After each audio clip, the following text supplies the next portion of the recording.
일단은 뭐 여기 가운데 최고위원회를 들어가셨던 분이 계시니까 예.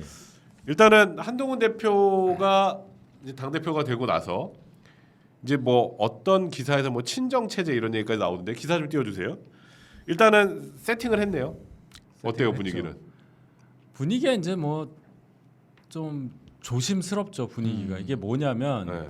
이게 이제 당 대표가 결론은 외부에서 오신 분이라고 봐야 돼요. 아직도 비대위를 108일을 했지만 다시 황우여 체제로 갔다가 이제 다시 왔으니까 기존의 이 원내가 왜 제가 그 말씀 드렸잖아요. 이 원내 의원들만의 하나의 사회가 하나 있다고. 네, 그러니까 거기서 당 대표가 배출이 안 되니까 좀 어색하죠.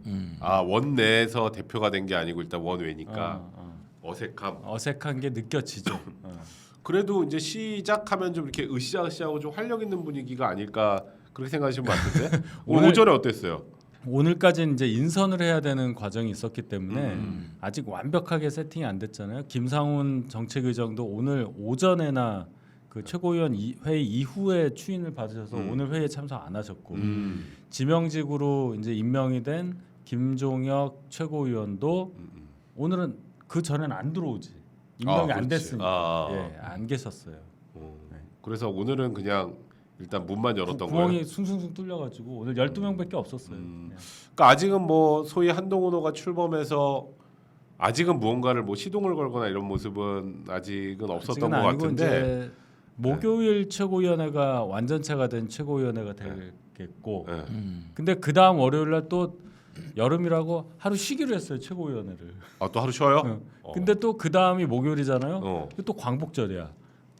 그다음 우리도 쉬는데. 그래서 조금 한 열흘 정도, 한 2주일 정도는 일주일에 한 번만. 예, 그렇게 되는. 그러니까 지금은 아직은 셋업 중이구나. 그러니까 쉽게 그렇죠. 말하면. 셋업 중이에요. 예. 근데 지금 저기 보면 친정 체제라고 이제 소위 한동훈 사람들로 쫙 채웠다 이런 얘기들이 오늘 기사에 제일 많이 나오는 단어가 저 친정 체제인 것 같아요. 네. 근데 관용이 근데 저 친정 체제라는 단어가 좀 이상하다고 아까 얘기하던데. 저는 조금 어색해요. 왜냐하면 저희가 뭐 코드 인사 이런 이야기 많이 하잖아요. 그렇지. 그러니까 이게 정부가 됐든 당이 됐든 새롭게 지도부가 탄생하고 리더십이 새로 형성이 되면 거기에 맞게끔 적재적소에 사람을 배치하는 게 제일 먼저 일입니다. 그래서 이 인사 자체가 어떤 메시지라는 그런 기능도 하기도 하고요. 그래서 당연히 지금 어쨌든 이 슬로건에 맞는 개혁 과제나 이런 것들을 가장 밀도 있게 추진할 수 있는 그런 인사들을 구성하는 게 당연한 일인데 이번에 워낙에 갈등이 심해서 그랬던 건지 아니면 뭐 용산과의 관계나 이런 것들이 아직 완전히 해소되지 않아서 그런 것인지 모르겠는데 유독 이 사람이 어떤 계열이냐 누구랑 친하냐 이런 이야기들을 많이들 관심 가져 하시는 것 같아요. 근데 저는 당연히 뭐 이번에 사실 김종혁 부총장 같은 경우도 저도 선관위원 하면서 같이 제소당해 중립성 위반이라고 막 그러기도 했고 막 이랬던 분인데 그러니까 어쨌든 간에 확실하게 한동훈 대표와 끝뜻을 같이 하겠다라고 밝힌 분이고 그런 분과 또 역량이 되시니까 그런 분들과 함께 이렇게 일을 할 수 있도록 진영을 갖추는 것이 뭐 저런 식으로 무슨 친정 체제다. 저 친정 체제라는 말이 마치 이제 당내에서 친한 그룹들로만 뭐 지도부를 꾸렸다, 뭐 똘똘 뭉쳤다, 뭐 이런 느낌으로. 그래야 되는 거 보이기 때문에. 아니에요? 다소 부정적으로 보일 수 있어요, 저 단어가. 그러니까 그래서 그런 거예요. 언론은 이제 제목을 이렇게 달아야 할 수밖에 없고 제목은 한정된 공간 안에 몇 단어로 그걸 표현하니까 저렇게 쓸 수밖에 없겠죠. 네. 근데 뭐 친정 체제라 그러면 옛날에 고종 임금이 대원군 아버지 뒤에 아버지가 섭정하다가 자기가 내가 이제 할 거야 할 때가 친정이에요. 그렇죠. 그 홀로서기였다는 뜻이에요. 저거는 좀 잘못 쓴 것 같아 단어를. 근데 오늘 좀 어색해. 친정 체제라는 그 제목으로 굉장히 여러 군데서 달았어요. 그 단어 뜻을 그런 뜻이 아닌데. 근데 저게 마치 그러니까 친윤과 친한의 그 갈등 속에서 친한 사람들만 포진을 시켜서 이제 소위 집행부를 구성했다 이런 취지로 약간 그렇게 느껴지더라고요. 들리죠. 그냥 뭐 한동훈 체제 출범 뭐 이러면 뭐 맞는 말인데 친정은 뭐야 그러면 뭐 뒤에 누가 있었어요? 그러니까 내부적으로 뭔가 아니잖아요. 갈등이 있고 갈라져 있다라는 걸 괜히 내포하는 그러는 의미잖아요. 거지. 근데 예전에 그 친윤 핵심이라는 분들 이제 인사들 몇몇 그때 얼마 전에 이야기했던 걸 들어보면 대통령이 윤석열 대통령이 되셨기 때문에 다 친윤이다 우리가 반윤이 어딨냐 이렇게 하셨는데 그럼 당에 지금 당 대표가 새로 63%의 지지를 받아서 한동훈 당 대표가 됐으면 다 친한인 거죠. 그러니까 다친다는 거지. 그렇죠. 그렇게 적어도 돼야죠. 당원 지지, 당원들 당원과 지지자들은 핵심 구성원들 그리고 핵심 당직자들은 모두 다 어쨌든 한동훈 대표랑 이견이 좀 있어도 당부가 힘을 확 실어 드리는 게 사실은 도의적으로도 맞고 당이 또 그래야 활동을 하잖아요. 근데 뭐 자꾸만 언론에서 저렇게 갈라치기 하는 표현을 쓰는 건 전 좋지 않은 것 같아요. 그래도 일단 출발이 괜찮았어요. 김상훈 정책위의장에 대해서 이제 만장일치로 박수로 추인을 했으니까. 좀 걱정했었어 그것도. 그걸 걱정을 하시더라고. 이게 김상훈 의장을 한 거는 굉장히 그 인선을 굉장히 정교하게 잘한 거예요. 제가 볼 때. 그러니까 사실 저번에 저희가 목요일 날 이제 추경호 원내대표가 4선이니까 3선에서 이제 정책위의장을 통상 하지 거의 않을까. 그렇죠. 그래서 이제 막 그때 저희가 2분 정도 제가 얘기했었는데 틀렸죠, 그러니까. 4선 아까 어떤 분이 또 그래서 윤석 대변인님 3선 정책위의장을 예상하셨는데 제가 설명을 드려야죠. 파격인가요? 뭐 이렇게까지 근데 그런 경우가 없었던 건 아니잖아요. 딱 한 번 있었어요. 그러니까 유승민 원내대표 시절에, 그러니까 한 그게 15년도니까 이게 뭐 언제야? 한 9년 됐네. 유승민 의원이 4선이고 원유철 의원이 5선인데 네, 그렇게 러닝메이트로 나갔어요. 맞아요. 오, 맞아. 그때 한번 그건 역전 선수 역전. 정책위의장이 오선이셨죠. 5선이지. 어. 그런 경우가 한 번 있었는데 네. 이번엔 이제 뭐 그 경우와 비교할 수 있겠죠. 근데 이게 더 제가 이제 인사 참 그래도 없는 우리 국회의원 숫자가 적으니까 그 과정에서도 잘했다 하는 이유는 일단 명분이 쓰는 거예요. 명분이요? 뭐냐면 정점식 정책의장이 사퇴하는 과정이 매끄럽지 않았는데 만약에 정말 한동훈 대표하고 너무너무 가깝다고 보이는 사람을 만약 그 자리에 넣었어봐요. 네. 그럼 진짜 그 갈등이 현실화되는 거죠. 그게 현찰이 되는 거예요. 그게. 네, 네. 그렇죠? 그러니까 약간 오기처럼 난 저긴 말고 봤지? 딱 보여주는 느낌. 그동안 했었던 뭐 민심과 변화에 따른 인사를 하겠다는 말 자체가 그냥 없어지는 거예요.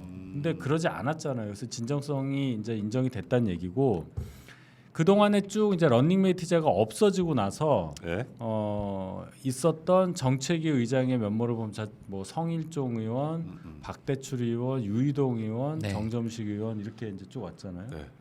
근데 이제 추경호 원내대표 같은 경우에 경제부총리하고 쭉 경제 정책을 잘 아는 원내대표잖아요. 예. 근데 김상훈 의원이 4선의 묵직함에다가 행정고시 출신의 행시 대구시 공무원, 그러니까 경제통상국장을 음. 역임했던 분이기 때문에 네.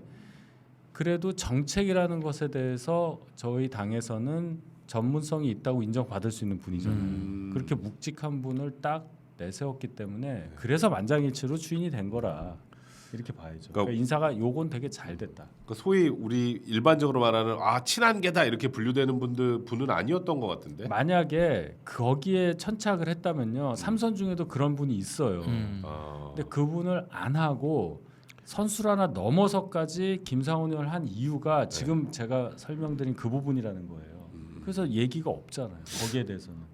그러면 저는 원내 사정은 잘 모르니까 그 말씀을 들으면서 다행이다라는 생각이 들면서도 조금 걱정이 되는 거는 그러니까 여전히 원내에서는 뭐 소위 말하면 한동훈 대표에 대한 의구심이나 뭐 이런 부분들을 아직 가지고 있고 여차하면 예를 들어서 이번에 말씀하신 그런 조건이 아니신 다른 분이 인선이 됐다면 추인을 안 해주거나 뭐 다른 목소리가 나오거나 뭐 이렇게 좀 그랬을 가능성도 있다고 보시는 건가요? 추인을 안 할 수는 없을 거예요. 이게 그렇죠. 그건 추인이 아니겠죠. 뭐 두 사람 놓고 뭐 하고 찬반 이런 게 아니기 때문에 그냥 대놓고 면전에서 하는 거랑 마찬가지여서 추인이라는 것은 형식 물론 그 추인의 의미 실질적 의미도 있지만 그게 그렇게 거부되기는 어렵다. 그건 정말 대놓고 전쟁하자는 얘기잖아요. 그쵸. 거기서 표결에 뭐 추인 안 해. 손 이러면. 들고 이거 우리 찬반 표결합시다. 뭐 이렇게 나오면 진짜 그건 안 되는 그는 거죠. 그럴 수 있는 당내 상황은 아니에요. 그래서 저는 그는 걱정하지 않았고 뒷말이 없잖아요. 뒷말이.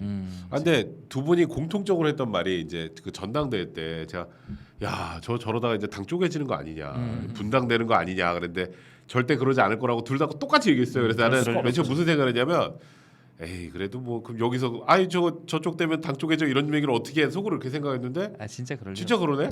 네. 쪼개질 수가 없어요. 당 조직이라는 게 딱 대표가 쓰면 어쨌든간 리더십이 지금 아직 저도 형성 중이라고 보는데 어쨌든간에 여기 중심으로 뭉칠 수밖에 없는 그런 구조를 가지고 있기 때문에 그런 거죠. 당이 쪼개지려면요, 그 쪼개진다는 당을 끌고 나갈 수 있을 만한 굵직한 인물이 있어야 돼요. 인물이 있어야 되고 그 인물이 90점. 당을 쪼갤 생각이 확고하고 그래서 그 사람을 따라 나갈 사람이 최소한 제가 볼 때는 교섭단체를 구성할 정도의 의원이어야 합니다. 네. 근데 그런 분이 안 보인다. 그럴 환경이 안 아니라는 됐고 얘기예요. 지금. 환경이 예. 아니 달랑 108석인데 예. 비례 죄송합니다. 달랑 달백. 비례 빼면 90명이에요. 그렇지. 그렇죠. 거기서 어떻게 나가? 그럼 결론은 뭐냐면 영남에서 나간다는 얘기예요. 그럼 나간다 네. 하더라도. 근데 말이 됩니까? 영남이 네. 우리 주인인데 안 하죠. 안 이 하시죠. 주인격으로 많이 있는데. 네. 그러니까 안 되지. 근데 저는 이제 그 바깥에서 보는 입장에서 보면 홍준표 시장의 그 동안에 그 쉴 새 없이 끊임없이 그 쏟아냈던 독설에 이철우 경북지사도 대놓고 한동훈 홀대하고. 대표가 안 만나고 뭐 일단 뭐 TK, PK 쪽에서 약간 그 당원들과 다르게 거기에 이제 소위 맹주라고 하는 분들은 약간 비토를 계속 놨었단 말이지. 그러니까 야 저래 가지고 저거 당이 제대로 돌아갈 수 있을까? 한동훈 이제 그 당시 후보가 대표가 되면 소위 말해 당을 좀 장악 끌고 나갈 수 있을까 이런 의구심이 많았거든요. 당은 중앙당이 따로 있잖아요. 네. 그 중앙당 위주로 그래서 여의도 정치란 말을 하잖아요. 음. 예. 그래서 이게 답이에요. 그게 답이에요. 예. 그분들이 뭐라 그래도 상관없는 거예요? 상관없다는 얘기보다 네. 광역자치단체의 장을 하시는 분들의 말씀을 새겨 들을 필요가 당연히 있지만 네. 그분들이 중앙 정치에 영향을 미칠 수 있는 그 거리가 멀어요. 심지어 서울시장조차 그래요. 우리가 제가 몇 번 말씀드린 것 같은데 서울시장을 지내고 대통령이 된 이명박 대통령의 예를 그게 굉장히 이 지방자치 이후에 초기에 이루어졌잖아요. 그래서 서울시장 또는 이 광역에서 대통령 가는 뭔가 그 과정으로 이렇게 생각을 하잖아요. 물론 맞는 말인데 미국처럼 주지사가 대통령 되고 다릅니다. 그게. 맞아요. 왜 제가 다르다고 얘기를 하냐면 우리나라는 도와 중앙 정부의 이 역할이 너무 달라요. 도는 위임 사무 위임만 해요. 위임만. 네. 시는 괜찮습니다. 광역시, 특별시는 권한이 좀 있는데 이명박 대통령의 예를 들어서 자꾸 그러지만 이명박 대통령은요 서울시장이어서 그걸 발판으로 대통령 되신 분이 아니라 당내에 본인이 대선 후보가 될 만한 환경을 갖고 있었어요. 천부의 환경. 뭐냐? 친형이 국회 부의장을 지낸 5선 의원이었어. 그렇지. 그분이 없었으면 대통령 후보 어떻게 박근혜 대통령을 이기고 거기서 경선을 이기고 대선 후보가 될 수 있었겠어요? 네. 형이 없었다면 한번 생각을 해보세요. 또 그런 게 있구나. 보통 형이 이상득은- 아니라고 5선 국회 부의장을 지낸 5선 맹주. SD 이상득 이상득. SD 형이 없었으면 그게 가능했겠냔 말이에요. 그런 생각 맞아. 자, 근데 우리 네. 홍준표 시장이나 오세훈 시장이나 뭐 이철우 지사한테 형이 있어요? 5선 형? 갑자기 그런 건 없어. 그러니까 그렇게 냉정하게 볼 필요가 있습니다. 그러니까 서울시장 이렇게 뭉뚱그려서 보시지 마시고 우리 와수다 보시는 분들은 정치에 이제 예민하신 그렇지. 분들이니까. 엄청 예민한 분들이에요. 네, 저는 하루 종일 그런 생각하니까 그런 것도 봐요 제가. 그러니까 그것도 한번 생각해 보시면 어떨까 해요. 그리고 대변인 말씀대로 이렇게 어느 정도 분리가 되어 있어야 네. 되어 있어야 그분들이 하시는 시장 활동이나 이런 거에 독립성도 보장이 되는 거기 때문에 그쵸. 약간은 분리할 필요가 있고 또 한편으로 보면 선거 때니까 또 거친 말이 더 평소보다 심하게 오간 게 있어요. 그러고 났는데 예를 들어서 결과가 나왔어요. 새로 당대표가 선출됐는데 똑같이 독서를 내뱉거나 비판을 한다? 그럼 그 사람만 우스워지는 겁니다. 당원들과 국민들의 선택을 무시하는 행위죠. 하긴 그 한동훈 대표 되고 나서 홍준표 시장이 잠깐 안 좋은 얘기 한마디 하고 그다음부터 조용히 계시는 것 같아. 나는 당분간 손 뗄란다. 이제 그러셨죠. 손 뗀다는 게 이제 더 이상 이제 얘기해봐야 뭐. 우스워지는 거예요. 그러면 더. 그럼 일단은 지금 일단 한동훈 대표가 당 대표가 되고 나서 일단 기초적인 인선을 좀 어느 정도 마친 상황이잖아요. 근데 좀 자꾸 얘기가 좀 나오는 게 여긴 것 같아요. 기사 좀 띄워주세요. 여의도 연구원. 저도 이건 좀 네. 일단은 여의도 연구원장 같은 경우 저번 총선 패배 책임에서 자유로울 수 없다 이런 얘기들을 많이 해서 변경이 되지 않을까 이런 얘기들을 했는데 그렇지 않나 봐요. 여연이 총선 패배랑 직접적인 연관성이 있다는 것에 대해서는 제가 잘 이해를 못해요. 아까 그렇게 기사들이 많이 나오는 게 뭐 여의도 연구원에서 특별히 한 게 없다 총선 때 뭐 이런 얘기들을 많이 이제 기사상으로 그거는 여연의 역할을 몰라서 그런 거고 기사를 그냥 쓰는 거예요. 이해가 안 가는데 여연의 역할이 뭔가를 한번 생각해 보세요. 네. 여연에서 여론조사를 기본적으로 합니다. 네, 여론조사. 예, 그래서 지금 상황이 어떠냐? 네, 네. 지금 우리가 금메달 몇 개 딸 것 같아. 지금 대한체육회가 목표 금메달 개수를 너무 적게 잡았다고 네. 지금 잘하고 있는데 우리가 11개 땄잖아요. 그러니까 아니 한세까지에서. 원래 5개가 뭐 내부적으로 조용히 그래서 목표였다고. 욕을 먹고 있어요. 네. 예측 기능을 왜 이렇게 못하냐. 그런 차원이라면 글쎄, 근데 여연은 그 기능은 제대로 했어요. 여론조사. 예, 선거 과정에서 네. 굉장히 정확하게 분석을 했고 중간 중간 고비고비마다 이런 정도로 지지율이 좀 떨어졌다 뭐 이런 것에 대해서도 네. 정확한 분석을 한 걸로 저는 알고 있고, 근데 이제 당내에서 불만이 나오는 이유는 선거에 또 참여하셨던 분들 입장에서 참여하셨잖아요. 네. 아니 왜 후보자한테 데이터를 안 주냐? 한 번도 못 받았어요. 그 이 얘기예요, 이 얘기. 그렇지. 왜 안 주냐? 왜 안 주는 거야 도대체? 왜 안 줬냐인데, 자 이게 여연 원장이 이제 조선일보에서 여론조사 전문 기자로 계시던 분이 네. 오셨잖아요. 그렇죠. 그래서 계속 당에 계셨던 분하고 좀 다르게 운영을 했을 수는 있어요. 근데 왜 안 줬냐 그러면 너무 안 나와서라는 거예요. 너무 안 나와. 너무 안 나와서. 너무 안 나와서. 너무 안 나와도 줘야 되는 거 아닌가? 자, 근데 너무 안 나와서 이걸 어떻게 주냐 이러고 이제 저희가 이제 잘합시다 투표를 네. 저도 여기서 투표하셔야 되는데 이 말만 했잖아요. 저도 그 숫자를 얼추 알기 때문에 그 말씀을 드린 그러니까. 거고, 제가 한 번도 우리 이깁니다는 말 얘기 안 했습니다. 어느 분이 댓글에 썼더라고. 진짜 맞아, 뭐 이긴다는 얘기를 한 번도 안 했어. 투표만 하라고 그랬지 이랬잖아요. 투표 독려만 했죠. 예. 네, 말씀하세요. 맞아요. 그래서 여연 근데 맞는 말씀 저는 나중에 알았어요. 저도 험지 나름대로 수도권의 험지라는 곳에서 이제 선거를 치렀는데 네.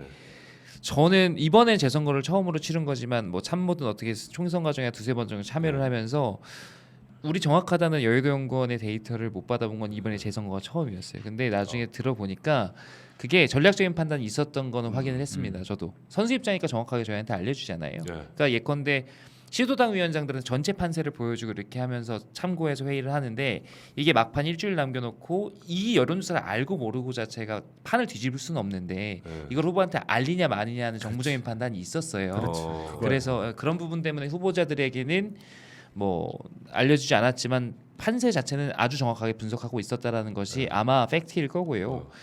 다만 이제 그런 거죠.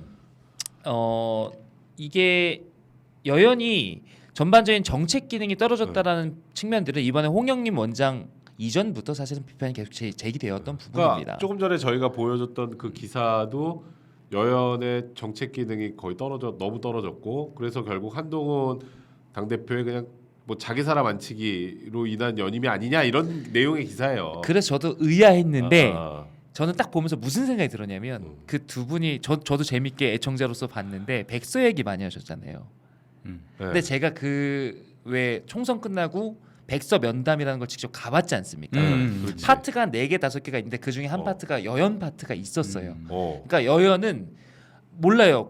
백서 공개가 안 됐으니까 내용을 제가 안에 내용을 알 수 없지만 아마 그 안에 들어간 내용 중에 상당 부분을 여연 관련된 부분을 차지하고 있을 겁니다. 그러니까 정조준으로 타겟됐었어요. 완전히 여연은 그런 총선 백서에서 예, 거기에 있어서 가장 이제 그 한 명의 인물로서 딱 떠오른 사람이 홍영림 원장이었기 때문에 나중에 보세요. 그 저희 원외 당협위원장들 그러니까 끝났잖아요. 조직위원장 임명 받은 거예요. 총선 끝나고 다 진 사람들 낙선자들 모여갖고 쭉 나가면서 발언 막 4시간씩 하고 이랬을 때도 여연 홍영림 원장 앞에 앉아 있는데 그 사람한테 막 당신이 뭐했어 막 이랬었어요. 그 정도로 여연에 대한 비토가 심했기 때문에 아마도 이번에 한동훈 대표께서 좀 변화를 주시지 않을까라는 판단이 지배적이었던 거죠. 그랬는데 저런 발표가 나오니까 이제 여러 가지 또 그런 얘기들이 있었네요. 있었을 겁니다. 그러니까 이게 지금 어쨌건 뭐 당 대표가 돼서 첫 인선을 하는데 모든 자리 다 너무 잘했어 이렇게 나오기 쉽지 않겠지만 여의도 연구원 기능을 앞으로 더 활성화하고 여의도 연구원에 관련된 얘기를 또 한동훈 대표가 종종 몇 번 해왔기 때문에 그러니까 여연을 분리한다는 얘기잖아요. 지금 여론조사 세 가지로. 세 파트로, 그래서 뭐 1, 2, 3으로 나눌지 어떨지 모르겠는데 정책하고 뭐 청년 여론조사 기능, 네. 그러니까 정세 분석이죠. 네. 그다음 정책 개발, 그다음에 청년 이렇게 이제 3개로 나눈다는 건데 그 과정에서 뭐 역할을 위해서라도 현임인 홍영림 원장을 유임시켜서 이 작업을 맡기려고 하는 건지 그건 뭐 잘 모르겠습니다. 근데 어쨌든 여연 원장에 대해서는 당내에서 좀 말이 많은 것은 사실이에요. 그러니까 결국은 앞으로 이제 어찌 보면 홍영림 원장이 성과를 보여주든가 이제 이런 비판들이 나올 때 잘하면 넘어가는 거잖아요. 그러니까 어느 한 측면에서 여연이 그러니까 지금의 연속성을 인정하면서 이제 역할을 할 수도 있다고 보는 저는 그러니까 여연을 원장 한 명만을 가지고 판단하는 건 아닌 것 같아요. 왜냐하면 저도 여연에 대해서 조금 비판적이었던 것은 그 전부터 비판적이었던 것은 여연의 부원장이 5명이 있어요. 5명을 줄 수 있습니다. 5명을 주는데 각각 각 실을 이제 총괄하면서 역할들을 달리 해야 돼요. 역할 분담이. 근데 그게 깨진 지가 오래됐습니다. 이건 홍영림 원장 때 그런 게 아니에요. 그러니까 기능 자체가 떨어질 수밖에 원장 없는 등의 역할 예. 분화가 이제 깨져버렸다. 그러니까 업무 프로토콜에서 제가 돌아갈 수가 없어요. 안에 박사급 인력도 2명인데 민주연구원이 20명이에요. 그러니까 기본적으로 기초 체력이 떨어져 있었던 데다가 제가 이번에 그럼에도 불구하고 한동훈 대표께서 발표한 여연 개혁 방향에 동의하는 것은 그 청년 관련된 부분 특히 저는 이제 그쪽에 관심도 많고 전공자니까 여연 원장 중에 한 명을 만 45세 이상 청년으로 둘 수 있습니다. 그러면 이분은 거의 상근 같은 역할을 하면서 안에다 청년 정책 센터라는 별도의 조직을 만들 수 있도록 당원 당규에 되어 있어요. 근데 이걸 안 한 지가 지금 거의 한 10년 가까이 됩니다. 있었는데 원래 있었어요. 원래 없어서 지금 하려는 게 아니고 임명도 안 했고 그러니까 당연히 그런 센터도 안 만들어줬죠. 근데 여연이 돈이 좀 있잖아요. 이 센터를 중심으로 당내에 있는 젊은 인재들을 길러낼 수 있는 뭐 예산 같은 걸 사용해서 아카데미나 이런 것들을 만들 수 있습니다. 그러니까 한동훈 대표께서 어쨌든 간에 선거 때 공약으로 내세웠던 이런 부분들을 예언에서 일정 부분 소화시켜 줄 수 있는 것인데 그러한 개혁 방향을 제시한 것이고 그 와중에 홍영림 원장을 유임시켰다는 것은 아마도 다음 부원장 인선 때 뭔가 그런 방향의 개혁들을 보여줄 인사로서 보여줄 그런 계획을 가지고 있지 않나라는 생각도 해보는 거죠. 그러니까 일단은 이제 한동훈 대표가 소위 진용군 꾸렸잖아요. 네. 대표가 돼서 이제 소위 말하는 진용을 딱 꾸려놓고 이제 한동훈호가 사실상 이제 출발을 하는 건데 이제 대중들이 또 당원들이 63%의 지지를 보낸 이유는 달라야 한다잖아요. 지금과는 달라야 한다. 네. 그럼 당 쇄신이나 변화는 어떤 방향으로 가야 될 것 같다고 생각하세요? 당 쇄신이나 방향이 어떤 방향으로 가야 하느냐 굉장히 너무 포괄적이긴 한데 되게 그러니까 딱 이게 달라 이런 느낌이 좀 있어야 되잖아요. 빠르게 응답을 좀 하는 그런 빠르게 당이 응답. 되겠죠. 이거 봐요. 되게 중요한 말이다. 저 내일도 한동훈 대표가 그 팀온 UMF 사태 관련한 당정 협의를 주재하고 빨리빨리 하잖아요. 이 사태에 대한 반응도 제일 먼저 내놨단 말이에요. 그러면 이제 내일 또 이제 예를 들어 추가로 할 거는 이 주식 시장 공개된 거 또 어떻게 할 거냐 뭐 이런 얘기도 이제 할 거란 말이에요. 오늘 폭염 대책 얘기했잖아요. 이렇게 빨리 하는 국민의 요청, 국민의 그런 거 민생에 빠르게 응답하는 이렇게 거. 말로만 민생 법안 뭐 민주당 맨날 하지만 안 하잖아요.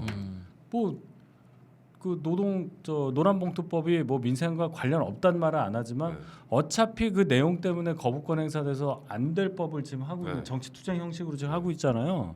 그거랑 달리 저희는 그래도 정부 여당이니까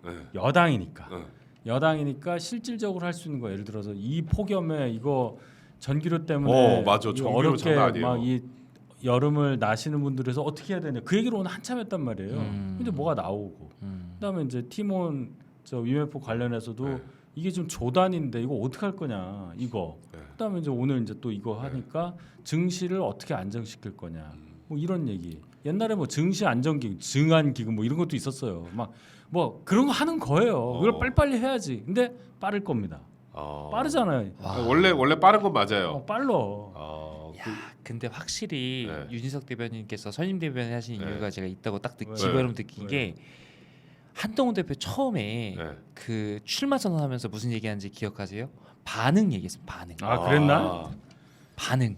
딱 그 선임 얘기를 대변인 맞아요. 선임 대변인. 근데 그 핵심을 기억 못해도 그냥 본능으로 깜짝아 그 본능으로 핵심을 나오잖아. 이렇게 선명하게 말씀해 주시잖아요. 근데 제가 왜 거기에 꽂혔냐면 저 아마 와수다와서도 한번 얘기했을 거예요. 제가 석사 논문을 반응성이라는 개념으로 썼어요. 민주적 반응성. 그러니까 리스판시브니스라는 개념인데 이게 그 어쨌든 니즈를 정책화하는 거예요. 쉽게 얘기하면 민주주의에서. 근데 이게 지금에 와서 계속 더 중요해지는 이유는 이제 현대 정당이 예전에 이념으로 경쟁하던 이념 정당이 아니라 네. 포괄 정당, 대중 정당화 되면서 음. 점점 이슈들이 중간으로 모입니다. 그러니까 정책 방향이나 철학에 있어서는 예를 들어서 우리 당이나 민주당이나 크게 차이가 없고 중간에서 만나는 아젠다들이 많아져요. 네. 그러면 결국은 이걸 누가 먼저 정책으로 뽑아내고 반응하느냐 어. 그 싸움으로 가는 거거든요. 그러니까 앞으로 승리하는 정당이 되려면 이걸 누가 더 빨리 정책으로 만들어내느냐, 이걸 정치적인 해답으로 내놓느냐, 이제 그게 중요한 능력인데 네. 한동훈 대표가 그 얘기를 우리 당의 쇄신 방향으로 했을 때 되게 반가웠고 당 대표가 되신 상황에서 처음으로 할 일이 뭐야, 어느 쪽으로 가야 하는데 대변인께서 이 말씀 딱 하시니까 이거는 좋겠다. 내가 지금 그런 생각이 5분을 드는 했는데 너무 현답들을 해줘가지고 깜짝 놀랐어요. 살짝 당황했어요. 아 그러니까 형이 약간 움찔했었어 그러니까 지금. 아예 알고 계시는 거예요. 뭔 지금. 소리야? 그러니까 이제 소위 한동훈호 하면은 딱 국민들이 이게 변했구나라고 느껴질 만한 거 우리 늘 많이 얘기했던 세대 교체도 얘기 많이 했었고. 그것도 중요하죠. 근데 세대 교체 아무리 사람이 바뀌어도 당이 똑같으면 하는 게 똑같으면 의미가 없잖아요. 사람만 바뀌었는데 당은 여전히 반응도 못하고 국민들의 니즈에 따라가지도 못하고 민주당에 질질 끌려만 다니고 멱살만 잡혀 다니고 그래가지고는 사실 국민의 미래가 없다는 생각에 저도 걱정이 돼서 어떻게 변했으면 좋을까 이런 얘기들을 많이 이제 생각을 해보려고 질문을 드렸는데 그리고 우리 저번에 사실 총선 때 계속 나오고 전당대회 때 계속 나왔던 지구당 부활 이거는 할까요? 할 겁니다. 근데 이건 이제 법 개정 사항이기 때문에 민주당에서도 오케이를 해줘야만 하는 일이에요. 근데 민주당에서도 이 부분에 대해서는 특별히 이렇게 막 반대하는 여론이 민주당 내에 있는 것 같지는 않아요. 중요한 건 저희 당 내부의 여론이죠. 이거 또 의미심장하네. 영남에 그때도 말씀드렸잖아요. 그런 걸 깨야 한다. 그런 걸 깨야 한다. 그러니까 우리 내부 기득권. 민주당은 울며 겨자 먹기로 하겠죠. 아마 더 싫을 거예요. 특히나 수도권에서는 아니 의원들이 뻔히 있는데 저희 같은 당협위원장이나 지역위원장들이 원외인데 자기들이랑 똑같이 막 사무실 차려놓고 활동하고 하는 게 반갑겠습니까? 라이벌이 생기는데 원래가 현직 국회의원이 많은 당이 덜 달갑겠네. 되게 싫죠. 그렇죠. 그러니까 저희도 영남 쪽에 계신 의원 입장에서 너무 싫죠. 싫지. 민주당 출신 그 지역 정치인들이 지구당이 부활돼서 네. 거의 비슷한 활동을 할 수 있는 지역에서는 그게 되면 그 누가 좋아해요? 이게 되게 그러니까 유치한데 행사장 가잖아요. 그럼 자리 싸움, 축사, 순서 싸움, 장난 아니야. 소개 싸움 이거 되게 치열합니다. 이거 별거 아니고 국민들께서 별로 좋아하시지도 않는데 아니 이게 지구당 위원장인 거랑 그냥 당협위원장이나 지역위원장인 거랑은 아마 전혀 달라요. 완전 대우가 다를 거예요. 그러면 국회의원 옆에 딱 앉아고 동급으로 식사도 하고 막 이래 버리면 이게 지역에서 다니면서는 되게 면도 떨어지고 긴장도 되고 짜증나죠. 근데 민주당 뱉어놓은 말이 있어서 아마 수도권에서 이거 우리가 불리하니까 하지 말자 이렇게 하긴 어렵고 오히려 저희 당내에서 합의를 이루는 게 선배님 말씀대로 더 어려울 수 있겠죠. 당내가 더 중요한 거네. 네. 지금 현재 상황은. 그렇다고 봐야죠. 당론이라는 게 있어야 하니까. 되게 씁쓸한데 또 지금 이것도 그렇지만 저는 사실 이제 오늘 이 첫 번째 주에서 가장 중요한 건 한동훈 대표가 전당대회 때 처음에 탁 치고 나왔던 최혜병 특검. 최혜병 특검 민주당이 자꾸 그러잖아요. 에이 그 한다 그러더니 뭐 가만히 있고 아무것도 안 하고 왜 발의한다고도 안 해. 근데 참 발의안 받아요 민주당이? 그러니까 그 뒷생각 안 하고 또 오늘도 이해식 의원이 거기 대변인이니까 네. 얘기를 하더라고요. 근데 그렇게 조롱조롱 할 얘기가 아니잖아요. 그러니까 그 사람들은 최상병 특검의 이유를 억울한 최상병의 죽음의 진상을 밝히자 이렇게 말을 해놓고 그 뒤 얘기를 하고 있는 거잖아요.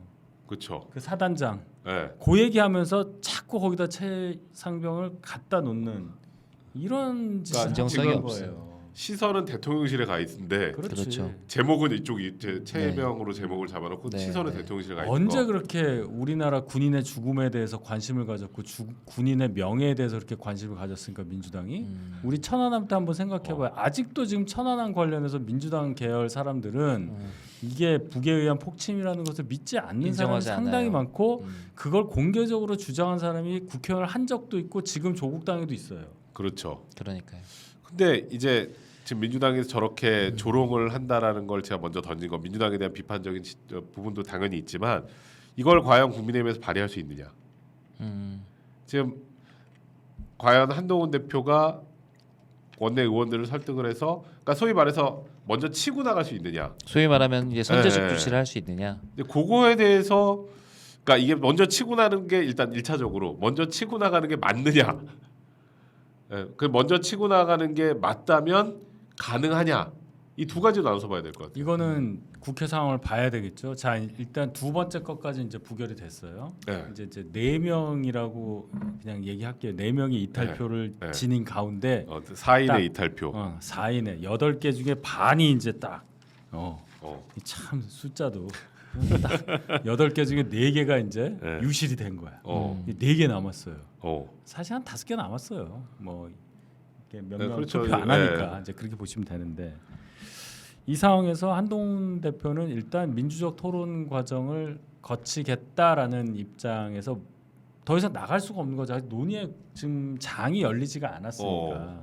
지금 그럴 만한 상황이 나와야 되죠. 예를 들어서 민주당이 제3의 특검법, 세 번째 특검법을 발의하겠다고 올리는 과정이 이제 막 시작돼서 또 이제 이걸 가지고 이슈 몰이를 한다고 할 때 이제 하게 되면 그때 어. 저희도 민주적 토론 과정을 거치게 될 거예요. 근데 지금은 그 상황이 아니죠. 아까 민주당도 지금 손 놓고 있는데 굳이 먼저 할 필요는 없다. 우리가 지금 이슈가 자 이게 한동훈 대표가 이거 특검을 무조건 해야 돼요라고 한 거라기보다는 네.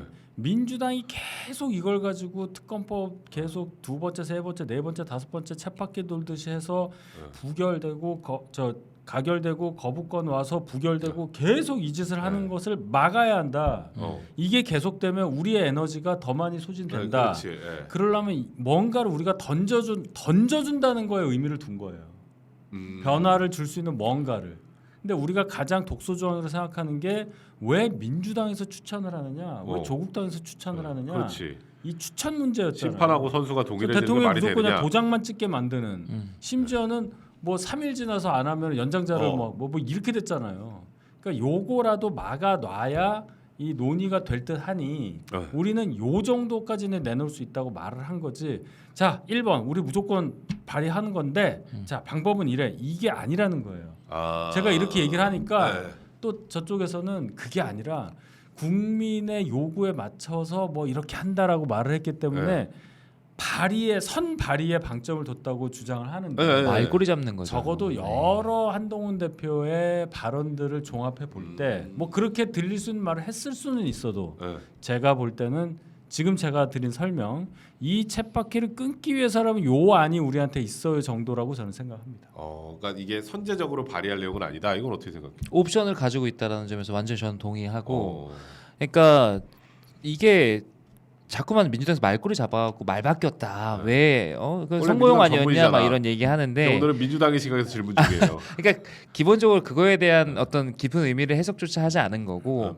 그래서 제가 봤을 때는 왜 선거주도 그런 얘기 했잖아요. 비슷한 얘기를 우리 상대 후보들, 경쟁 후보들이 하니까 이미 효과는 발휘되고 있다. 그게 뭐냐면 어쨌든 당내 결속과 관련된 거예요. 우리가 그러한 옵션을 가지고 있다라는 사실만으로도 예를 들어서 뭐 김재섭 의원 같은 사람들의 이제 행위나 이런 것들을 보면 이게 유인을 제공한 거거든요. 그렇지. 그러니까 당의 리더가 유인을 제공했기 때문에 그런 효과들을 이미 거두고 있는 것이고. 근데 앉아서 안 나가고 반대표 찍던 필요가 없는데 김재섭 저희가 의원. 저 사람들이 지금 얘기하고 있는 저 뭐랄까 그 순수함이 없는 이미 그 뭐 어떤 사건 규명 실체 규명에 대한 어떤 순수성은 그러니까 아예 국민들께서 판단하시지 않는 지금 그 지경에 이르렀는데 필요하지 않은 상황에서 저희가 먼저 그거를 들쑤실 필요는 없는 것이죠. 저는 예상컨대 만약에 저희가 이런 부분들을 다시 한번 먼저 꺼내서 논의해야 되는 때가 온다면 왜 그런 얘기 했잖아요. 전대 끝나자마자 민주당이 더 세게 갈 거다. 예를 들어서 뭐 그 아까 이야기하신 그 특검 임명권을 특검을 이재명이 하는 거 아니야? 특검을 뭐 해서 네 그러니까 아예 더 강성으로 법을 만들어서 우리 더 세게 칠 나 거야. 변호사야. 네. 그래가지고. 그러니까 그런 식으로 변협도 아니고 나 그러니까 변호사야. 그런 식으로 해갖고 던지는 타이밍이 오면 저희도 저희 거를 테이블에 꺼내놓고 난상 그땐 토론해야 되는 얘기할 수 날이 있겠죠. 올 수도 있겠죠. 저는 그 정도 타이밍이 됐을 때 하는 거지. 갑자기 가만히 있는데 지금 다른 것 때문에 막 이슈도 엄청 많고 한데 저희가 이거를 제쳐놓고 그걸 먼저 할 이유가 뭐가 있습니까? 하긴 지금 하고 더 생뚱맞을 수도 있겠구나. 그럼요. 일단 사실 이제 한동훈 대표가 이제 후보 그 전당대회에서 후보 시절부터 네. 가장 많이 공격받았던 포인트가 윤석열 대통령의 관계였잖아요. 예.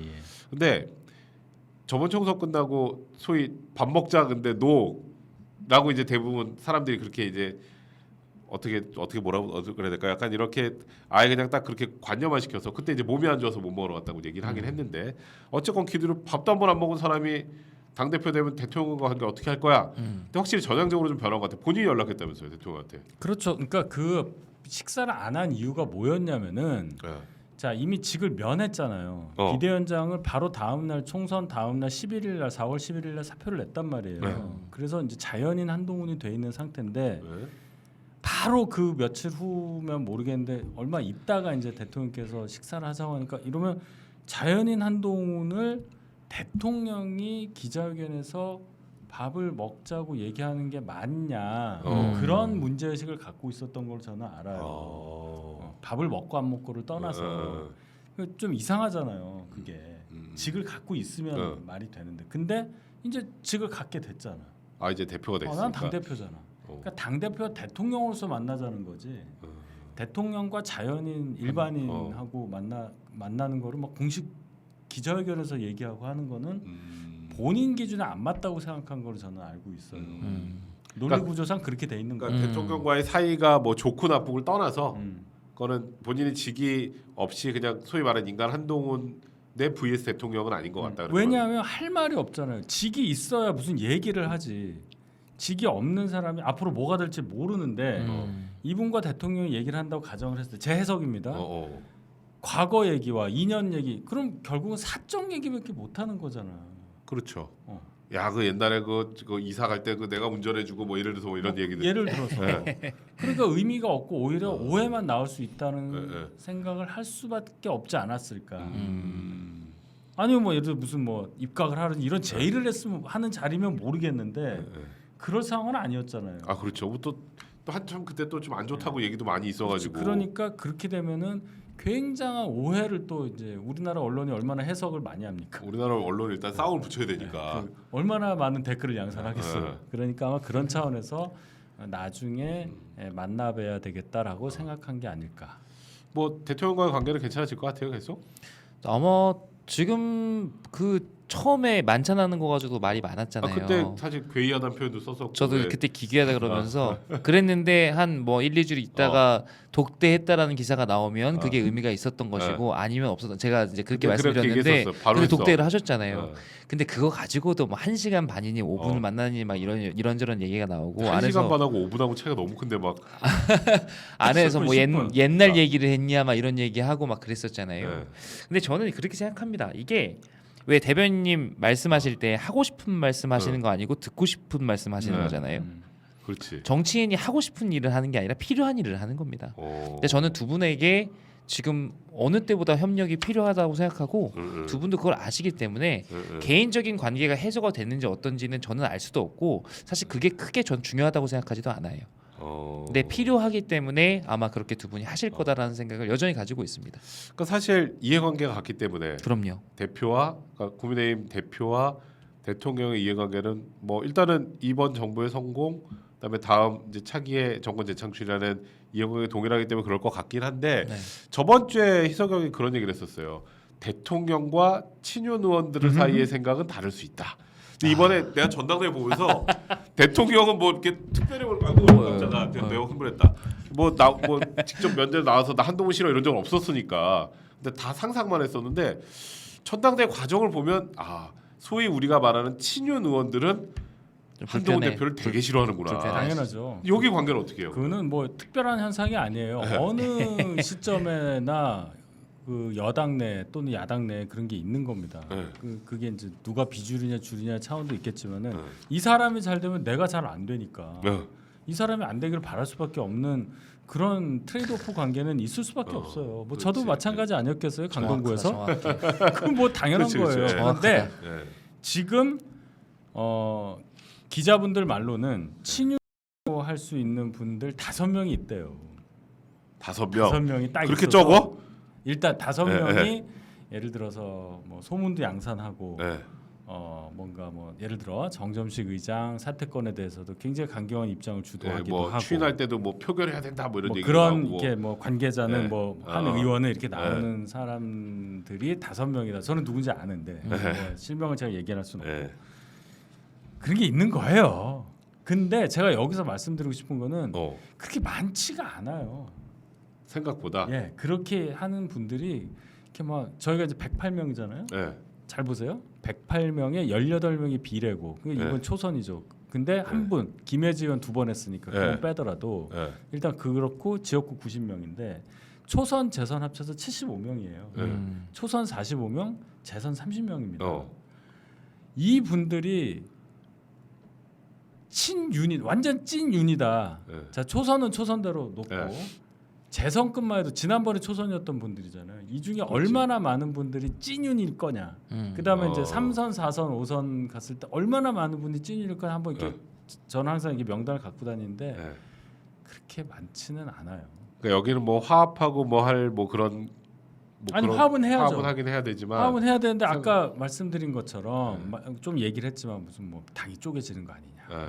한동훈 시작하자마자 위태롭지 않느냐. 뭐 이런 어, 얘기를 하시는데 뭐, 그럴 만한 세력을 구축하기가 어려운 상황입니다. 그럴 만한 세력이 있기를 차라리 있었으면 좋겠어요. 그 얘기는 우리 당이 최소한 130석은 되고 대선 후보급도 원내 뭐 한둘 정도 어. 있고 이래야 돼요. 그래서 이제 좀 개파가 나뉘고 네. 막 붙고 뭐 이런 그러니까 집이 좀 이렇게 뭐 쌀도 좀 쌓아놓고 뭐 먹을 것도 좀 있고 방도 좀 어. 크고 막 군불도 뗄 수 있고 이런 집이었는데 지금 슬픈 얘기다. 우리 집은요 부도 났다니까요. 지금 하루 끼니가 급한데 뭘 지금 4월 달에 부도 났잖아. 부도 났죠. 어. 부도 직전 제가 겨우 기업 회생 급전- 정도 기업 회생. 급전 8석 꼬아서 지금 버티고 있는 거예요. 어. 그중에 4석이 어떻게 됐어? 왔다 또 저기로 갔다 가는 그러니까 거니까. 지금 굉장히 엄중한 상황이란 말이에요. 근데 여기서 무슨 분가를 해? 뭘 들고 갈 건데? 그러니까 뭐 화합은 해야 되지만 뭐 형님 얘기를 들어보면 소위 대통령과 한동훈 대표의 관계 정립의 중요성에 비하면 여기 많이 떨어지네요. 그러면 그거에 예. 비하면. 근데 제가 그 지난주에도 제가 말씀드렸지만 한동훈 대표가 정말 잘해야 됩니다. 왜 잘해야 되느냐? 어. 왜 잘해야 되는 걸 제가 더 강조를 하냐? 당연히 잘해야 되죠. 근데 왜 지금 제가 이 시점에서 강조를 하느냐? 지금 평시예요. 선거가 없어. 어. 선거가 없기 때문에 민주당 봐요. 막 찌르잖아. 무슨 뭐 상속세랑 뭐 세제를 개편한다고 무슨 이 민주당 말이 맞아? 네. 막 질러 막 질러. 막 지르고 있잖아요. 중도 드라이브. 이러면서 막 흔들잖아요. 선거가 어. 없으니까 그 말을 할 수 있는 거예요. 선거가 있으면 극렬 지지층 때문에라도 그런 말을 못 해요. 뭐 가만 안 놔두죠 네. 개딸들이. 근데 선거가 없으니까 막 지금 이쁜 척 하는 거예요, 막. 근데 이제 우리는 정부 여당이라 그럴 수가 없을 뿐더러 보수는 그런 말 못 합니다. 막 가는 얘기를 할 수가 없어요. 맞아요. 게다가 선거 때는 스파성으로 막 던져서 개인기로 버틸 수가 있어요. 왜냐하면 선거 얼마 안 남았으니까. 예. 한동훈 대표 혼자서 막 끌고 갈 수가 있는데 평시에는 뭐냐면요. 실력을 봐요. 호흡이 길단 말이야. 그렇지. 그러니까 지금 우리가 그래서 정치 비수기라 그러잖아. 막 이슈는 네. 없지만 하여튼 계속 뭔가를 잘 끌고 가야 되는 거니까. 그래서 반응 속도가 빠르다는 게 굉장히 중요하다는 거예요. 자, 오늘 벌써 이렇게 더워. 전기를 어떻게 할까? 자, 인천에서 청라에서 그 전기차 화재 사고 나서 맞아. 이거 어떻게 할 거냐? 벌써 얘기하시더라고. 정부에 그런 TF가 원래 있대요. 전기차 화재 관련한. 네. 그것까지 알아서 이거 어떻게 해야 되는가 우리가 또 만들자. 이렇게 오늘만 해도 한 너댓 개 얘기를 했어요. 별로 이런 적이 없거든요. 그러니까 이제 이런 식으로 실력을 보여주는 과정이 필요하다. 여름 동안 이렇게 있잖아요. 그러니까 우리가 뭐 맨날 특검 어떻게 할 거냐. 그다음 뭐 김건희 여사 특검은 또 어떻게 할 거냐. 노란봉투법 필리버스터 할래 말래. 그거하고 전혀 다른 얘기가 한동훈 대표의 영역이다. 저는 그렇게 봐요. 이거 되게 100% 공감합니다. 100%. 되게 멋있는 말이네요. 맞아요. 이건 아무도 안 하고 있잖아 지금. 그렇죠. 이걸 누가 하고 있어? 아무도 안 하고 그걸 정부만 할 수 있는 사람도 별로 정부만 없어. 묵묵히 일을 하는데 정치권에서 힘을 실어줘야 이게 가는 거지. 맞아요. 그런 거 아니에요? 그러니까 한동훈 대표가 가지고 있는 원래 그런 되게 빠르게 사안을 캐치해서 민첩하게 반응하는 부분 이제 결국은 국민의힘에서는 그렇게 반응을 하는 것에 대해서 또 이렇게 잘 서포트하는 게 제일 중요하겠네 앞으로 그러면. 그렇죠. 그러니까 원내에서 입법 활동으로 그런 활동들을 보조하는 일이 필요하고 네. 당 조직 자체가 뭐 정책화든 뭐든 이게 이런 정당의 통상 업무들을 구조적으로 해야 되는 일들이 필요하고 또 성공하는 정당의 중요한 조건 중에 하나가 리더가 아젠다 세팅을 딱 던져서 네. 우리 걸로 갖고 와야 돼요. 어. 근데 그러려면 진짜 성능 좋은 스피커가 필요한데 네. 제가 봤을 때 현 시점 한국에서 정치인들 중에 네. 가장 성능 좋은 스피커는 한동훈 대표십니다. 그래서 지금 이런 아젠다 세팅이나 이런 것들이 먹히는 거고 그거를 잘 살려야죠. 이제 당에서 특히나 잘 뒷받침해야 돼. 네, 특히나 이런 평시에는 우리가 어쨌든간에 그러니까 모티베이션 하는 게 중요해요. 던져서 이제 잘하실 겁니다. 오늘도 제가 느꼈는데 비공개 회의든 뭐 공개 회의든 간에 잡담이 없어요. 잡담도 좀 그 하지 그래도 약간 열몇 살짝. 명이 모였는데 잡담이 없어요. 굉장히 치열하게 그냥 컴팩트하구나 그냥. 그러니까 회의의 이 밀도가 상당히 높고, 그러니까 형님이 한번 그런 얘기 하시죠. 예, 제가 전에도 그랬잖아요. 아, 비대위 회의 때 상당히 생경한 광경이다. 그리고 집중하지 않으면 이분이 이 말 그 속도가 1.5배속이기 네, 좀 때문에 빨라요. 놓쳐요. 놓치기 때문에 집중을 해야 된단 말이에요. 특히 대변인 같은 사람들은 그 다 들어야 됩니다. 그렇지. 예, 그렇기 때문에 회의가 굉장히 힘들다. 맞아, 힘들다는 형님이 건 항상 좋은 거예요. 사관이라는 표를 썼었잖아요. 그렇죠. 그래서 형님 어떻게 돌아가는지 막 쓴 거지. 막 갈아가지고. 잘 기록해 주십시오. 우리 와수다는 진짜 이런 거 보면은 진짜 행운이신 게 네. 이거를 어쨌든 당 내부의 그런 그렇죠. 사정들을 다 계속 라이브를 보시는 분이 말씀해 주시잖아요. 그러니까요. 근데 대변인이 어디 그 공중파 방송 나가시면 그런 얘기는 자세히 못 해주시잖아요. 공중파에서는 그런 말을 할 수가 없어요. 그리고 시간도 부족하고 분위기가 방송사마다 다 다르잖아요. 그러니까 이런 미묘한 내부 분위기의 변화나 할 이런 수가 것들을 없어. 실시간으로 포착하고 이야기를 그렇지. 전달할 수 있는 유일한 방송 아닌가 와수. 그렇죠. 녹여서 와수다가. 하는 거죠. 녹여서 그러니까요. 다른 데서는.